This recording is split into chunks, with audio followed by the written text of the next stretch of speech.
to ask the Scottish Government what action it is taking following Reform Scotland's recent report, NHS 2048, Future-Proofing Scotland's Health and Social Care, which found that 11 NHS boards have seen waiting times for hip operation at least double from the point of decisions since 2019. Cabinet Secretary Michael Matheson. Presiding Officer, long waits of this nature are unacceptable. The pandemic has undoubtedly had an impact on the normal operation of our NHS since 2019, as it has across the world. We remain committed to eradicating long waits to ensure all people receive the treatment they need as soon as possible. We have opened 2 national treatment centres this year in Fife and Highland, with 2 further centres opening soon in Forth Valley and in the Golden Jubilee. These centres will provide additional protected capacity for patients across Scotland, including for orthopaedic hip surgeries, and are an integral part of the wider NHS Scotland Waiting Times Improvement Programme. However, we know that there is still more to do, which is why we have committed to invest an extra £300 million over the next 3 years to reduce inpatient and day case waiting lists by an estimated 100,000 patients. Oisel Chowdhury. Thank you for that answer. Under the Patients' Right Scotland Act 2011, all patients have a right to receive treatment within 12 weeks of agreement with their consultant. My constituent received a hip replacement 5 years ago, where she waited just over the 12 weeks. She now needs her other hip replaced and agreed this with an orthopaedics consultant in May 2022. She is still waiting for a surgery date. Can the Cabinet Secretary advise why the treatment time guarantee is simply not being made? Cabinet Secretary.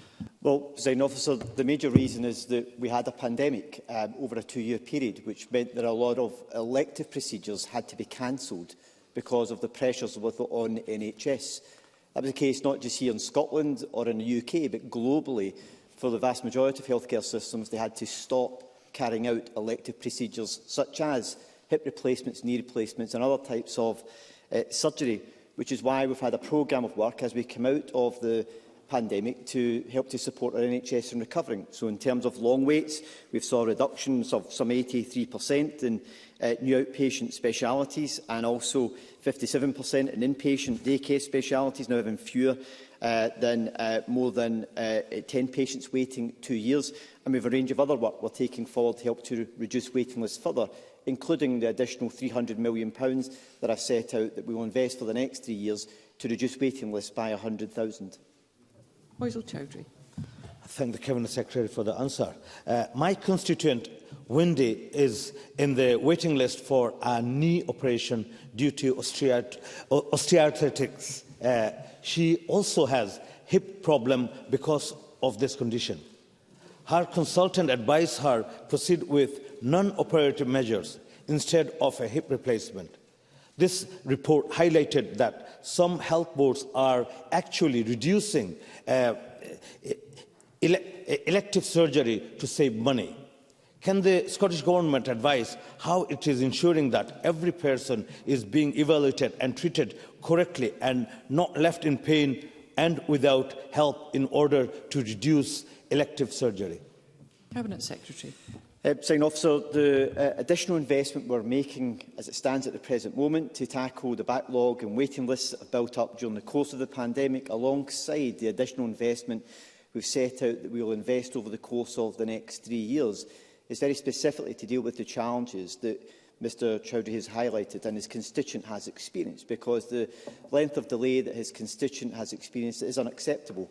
And I want to make sure we take action in order to address that, which is why we are making the significant level of additional investment to help to reduce waiting lists over the course of the next 3 years in order to help constituents like his own to get the treatment they require as early as possible.